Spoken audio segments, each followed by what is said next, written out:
बहुत बहुत स्वागत है आपका इस पर्सनल स्पेस पर, जहां आपसे सीधे बातचीत होती है बिना किसी रुकावट के, बिना किसी औपचारिकता के।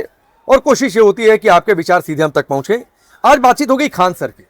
खान सर बहुत सुर्खियों में है और खान सर आजकल जिस नाम से सुर्खियों में है वो फैजल खान नाम से। और अब तो पूरा देश जान चुका है कि खान सर का पूरा नाम क्या है, फैजल खान। खैर, ये नाम की बातचीत नहीं करने वाला मैं। बातचीत इस बात की होने वाली है कि खान सर जो दुनिया भर का ज्ञान अपने वीडियो के माध्यम से देते थे, जिन पर ये आरोप लग रहे हैं कि वो एक टीचर कम यूट्यूबर की तरह बिहेव ज्यादा करते थे, वो खान सर दरअसल में अंडरग्राउंड चल रहे हैं। बात सिर्फ इतनी नहीं है कि उन पर गिरफ्तारी की तलवार लटक रही है। बात सिर्फ इतनी भी नहीं है कि उन पर अटेम्प्ट टू मर्डर का केस दर्ज हुआ है। बात इतनी है कि जो खान सर अपने वीडियोज में तमाम नियमों की बातचीत करते थे, संविधान की बातचीत करते थे, दुनिया भर का नक्शा दिखाते थे कि देखो दुनिया में ये मुल्क यहां पर है, इसने फलाने का ये बिगाड़ दिया, इसने ढिकाने का ये बिगाड़ दिया। वो खान सर खुद नियमों की अवहेलना कर रहे थे और नियमों की अवहेलना उस जगह पर कर रहे थे जहां पर उनके साथ स्टूडेंट्स बैठा करते थे। यानी सैकड़ों या हो सकता है हजारों या हो सकता है लाखों की भीड़ हुआ करती थी। दरअसल जब ये पूरा बवाल चला तो खान सर जाहिर सी बात है एजेंसियों के रडार पर आ गए और जहां पर वो कोचिंग चलाते हैं वहां पर सेफ्टी ऑडिट हुआ। दिल्ली में आपको याद होगा कि बरसात के महीने में किस तरीके से कोचिंग को लेकर हादसा हुआ था, कई सारे छात्रों की जान चली गई थी। तो साहब खान सर की कोचिंग का सेफ्टी ऑडिट हुआ और खान सर की कोचिंग का जो सेफ्टी ऑडिट हुआ उसमें जो फायर सेफ्टी डिपार्टमेंट है, जो जानकारी मिली है कि फिक्स्ड फायर फाइटर सिस्टम नहीं पाएगा। कमियां गिनते चलिए आप। मानक है कि 25,000 लीटर क्षमता का ओवरहेड वाटर टैंक होना चाहिए।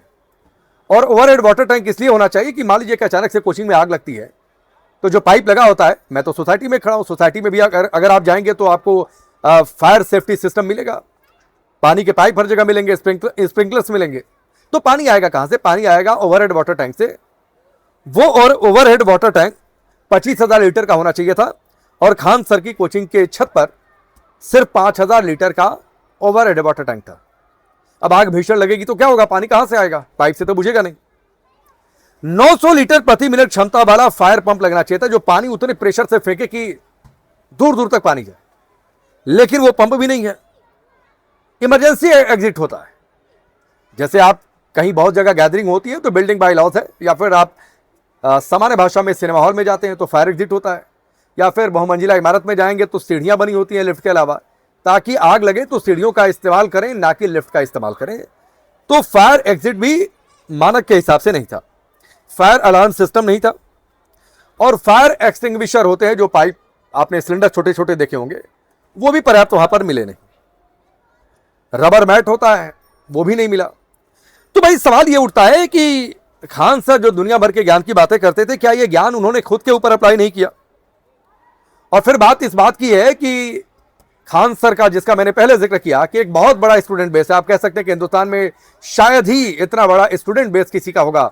अगर आप उनके यूट्यूब चैनल पर जाएंगे, वो दावा ये करते हैं कि मैं सबसे सस्ते कम दामों में पढ़ाता हूं, बच्चों तक शिक्षा पहुंचाता हूं, जो ठीक है, एक एजुकेशन पॉइंट है। हालांकि आरोप तो उन पर यह भी लग रहे हैं कि उनके एजुकेशन के वीडियोज में 80% 70% प्रोपेगेंडा होता है, कंटेंट बहुत कम होता है, 15 से 20% कंटेंट होता है।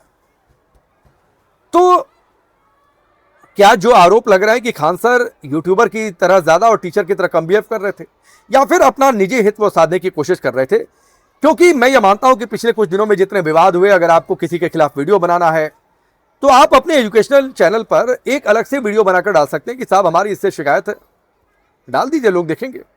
लेकिन क्लास में बच्चों के सामने इस तरीके की बातें करना क्या ठीक है? यह अपने आप में एक बातचीत है।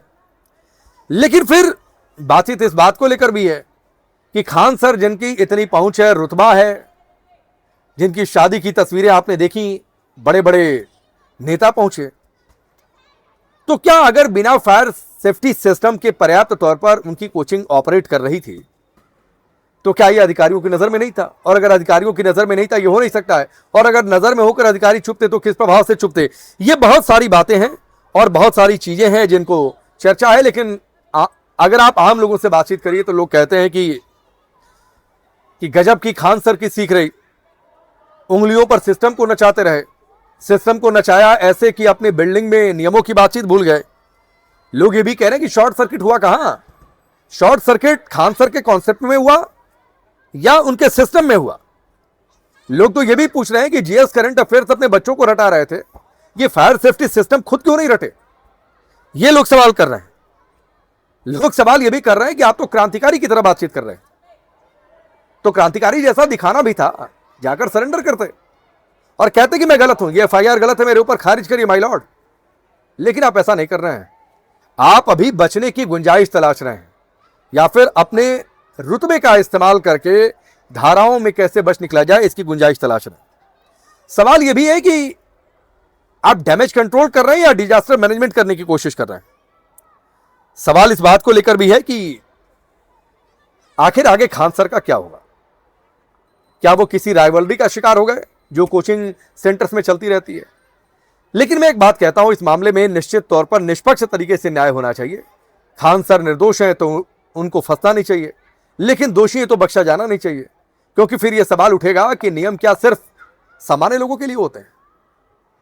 कोचिंग सिस्टम चलता रहेगा, इस देश में बच्चे कोचिंग सिस्टम का शिकार होता रहेंगे, कोटा, इलाहाबाद, दिल्ली, पटना, और उसके बाद होगा क्या? पेपर लीक से पहले ही बच्चे आहत हैं। टीचर्स ने ठीक है कुछ आवाज उठाई, लेकिन क्या वीडियोस में जिस तरीके की भाषा का इस्तेमाल किया गया क्या वो ठीक था? बहुत सारी बातें हैं, लेकिन इन सबके बीच में खान सर पर नजरें टिकी हैं। खान सर को अग्रिम बेल मिलती है, उन्हें गिरफ्तार होना पड़ता है। क्या उनका कोचिंग सिस्टम चलता रहेगा या फिर सेंटर कहीं सील तो नहीं हो जाएगा? क्योंकि फायर सेफ्टी सिस्टम के लिए एक डेडलाइन दी गई है कि आप कमियां पूरी कर लीजिए तो ठीक है, नहीं कमी पूरी करेंगे तो नियमों के हिसाब से कार्रवाई करेंगे।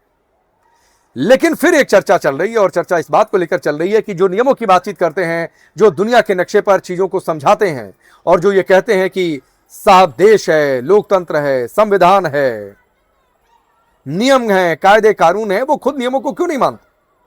क्योंकि पहली नजर में, प्रथम दृष्टया तो यह लग रहा है कि खान सर ने अपने कोचिंग को चलाने में नियमों में कोताही बरती है। तो खान सर, आप नियम मानेंगे? फिर मुलाकात होगी आपसे अगले रविवार।